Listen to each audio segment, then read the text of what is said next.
So yun mga ka-flex, no? So magandang umaga, no?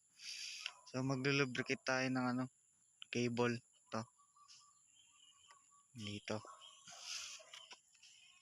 So para hindi maputol yung natin, yung cable, kasi pag kinalawang tas tumigas, mapuputol yan eh.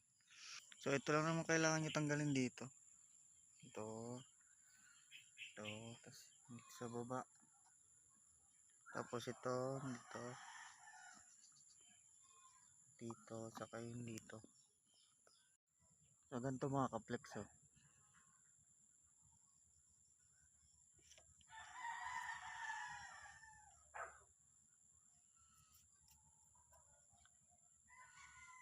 Ayan, tapos spray-sprayan nyo lang, tapos may kita nyo yun sa baba mamaya na nandun na yun.